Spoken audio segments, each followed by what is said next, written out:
This video is a part of Project Revolution, a history YouTuber collaboration where we talk about the various revolutions throughout history. I encourage you after this video to go through the playlist linked on my channel and in the description to watch them all. House of History before me is doing a video on the Boxer Rebellion, while Guy Bloke is making a video on the interesting bottleneck-free state that existed in Germany for a few years after World War I. This video, meanwhile, will discuss the Chinese Revolution. Or, if you want to be more technical, one revolution, one revolt, and one civil war. It's complicated, to say the least. So, to say Chinese history is vast is an understatement. I'm not even going to try to cover it all here. Just know that China has either been a single monarchy or multiple divided monarchies throughout its entire history up until the 1900s. Dynasty after warlord after dynasty over and over. One consistent theme throughout this cycle was something known as the Mandate of Heaven, the concept that the Chinese emperor is in charge because heaven said he was. But if he does a bad job and gets too corrupt, the heavens might be angry and choose someone else to take his place and start another dynasty. It was pretty similar to the European concept of the divine right of kings idea, and in a way this helped promote the idea of requiring an emperor of some kind in Chinese society to keep order, or else that society would just fall apart. However, just like the divine right of kings in Europe had kind of worn off in believability as time went on, the same was starting to happen in China. The ruling dynasty at the time was the Qing dynasty, which started by taking Beijing in 1644 and taking over the preceding Ming dynasty. They expanded China to new territorial heights, but by the 1800s they were declining for many reasons. Besides the usual culprits of corruption and tyranny that you find in any existing civilization on the planet, you have the fact that Europe's rise in power on the global stage was challenging China's supremacy in East Asia that was untouchable beforehand.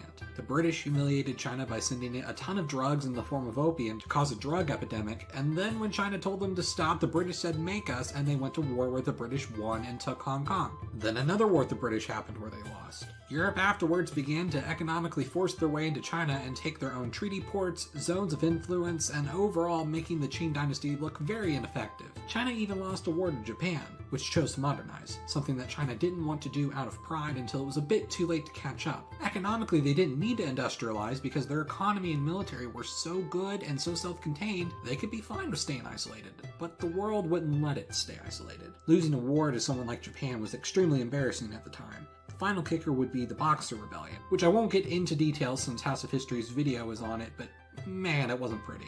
There were dozens of other various rebellions arising in the Qing dynasty in the 1800s that, while failed, were really devastating. The Taiping Rebellion, for example, had as many casualties as World War I, which I find amazing that so few people point that out. The 1800s was so bad for China that later historians would call the period from around 1839 onwards as the century of humiliation. Socially, the Qing dynasty was hated too, as the ruling class were Manchurians, who were made distinguished from the other populations within China such as the Han Chinese, the Mongols, the Tibetans, the Uyghurs, and so on. All male subjects were even required by law to wear a Q hairstyle, which was immensely unpopular because traditional Chinese philosophy and ideals supported not cutting your hair at all, which is why the Chinese often wore their hair into buns beforehand. The people were not happy by any stretch of the imagination, yet the Qing dynasty was still there. Kind of hard to really have an idea for a mandate of heaven if, despite everything that's happened, there's no new dynasty coming in to save the day. Well, that made the idea of a popular revolt for a republic much more popular.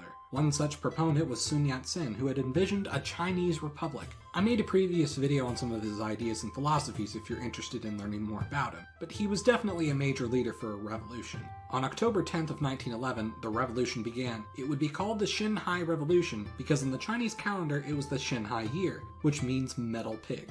This revolt would end up succeeding as more and more people would join in, and even several Qing-appointed governors would also join in. The final emperor of China wasn't able to do much because he was just a 6-year-old boy named Pu Yi. While there were others doing the governing and military leading for him, they were all different people with competing interests, so the Qing weren't well organized to do much. Pu Yi abdicated on February 12th of 1912, ending the Qing dynasty. Mongolia and Tibet achieved independence, while the rest of China was now a republic, but there were going to be some problems. Sun Yat-sen became the provisional president of China while they waited on establishing the new government.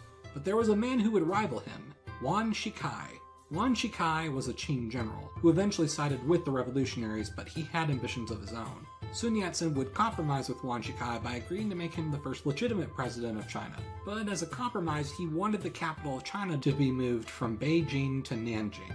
The The reason is because China's a very large country, the size of the United States or the continent of Europe, and has a lot of different ethnic groups, cultures, languages, and so on. The capital had been in Beijing, more specifically within the Forbidden City complex, and was a sort of symbol of the elite isolating themselves off while they ruled China. Plus, it was further north, closer to the Manchurian homeland, and for similar reasons the Mongols under the Yuan dynasty used the capital there as well. Nanjing, meanwhile, was closer to the middle, between southern and northern China. Yuan Shikai also had a considerable deal of more power up north due to his status as well as position of military strength, so moving the capital was also symbolically a way to keep things balanced. Yuan Shikai eventually agreed to the capital move, but as he was preparing to move down there, coincidentally, soldiers under Cao Kun, a Yuan loyalist, rioted in the city and many places caught on fire. This was used as a pretext for Yuan Shikai to go, "Oh no, I guess I'll have to stay up here in Beijing and be president from up here, oh well." The Provisional Senate eventually decided to just leave the capital of Beijing. Yuan Shikai would be a corrupt president using his military connections to conduct mafia-type tactics. People would be assassinated, and they could never quite prove it was him. Oh well. He would also conduct shady deals with foreign powers that made Sun Yat-sen and others a little nervous. Eventually, his corruption was so troublesome there would be a second Chinese Revolution on July 22nd of 1913. Several provinces in southern China would join the rebellion, but Yuan Shikai's military put down the revolt, further cementing his power over China. So much so that Yuan Shikai took an even more drastic seizure of power. Yuan Shikai decided to make himself an emperor of China. Once he declared the Empire of China, that ended up being too much, not just for southern China, but many other areas too. Many provincial governors, rather than submitting to an emperor, simply declared independence locally as warlords. Others once again joined a coalition under the Kuomintang party to resist. This would be known as the National Protection War, which began on Christmas of 1915. On March 22nd of 1916, Yuan Shikai agreed to cancel the whole emperor thing and just stick with being president. The revolutionaries didn't care and just kept fighting their way up north. However, it wouldn't end up mattering because on June 6th of the same year, Yuan Shikai died. Now you'd think that this would solve the problems.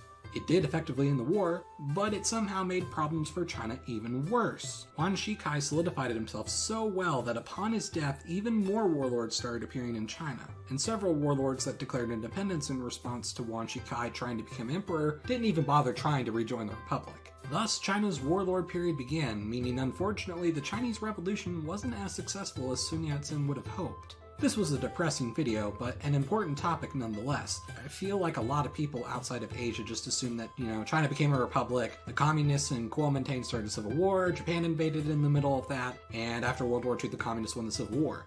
And while that is technically true, it leaves a lot of interesting and important details out of it. Even when China became a republic, it almost went back to being yet another imperial dynasty after only 3 years, making this revolution yet another example on how a republic or a democracy can be hard to establish, even if someone does have a strong vision for it. You gotta keep up the commitment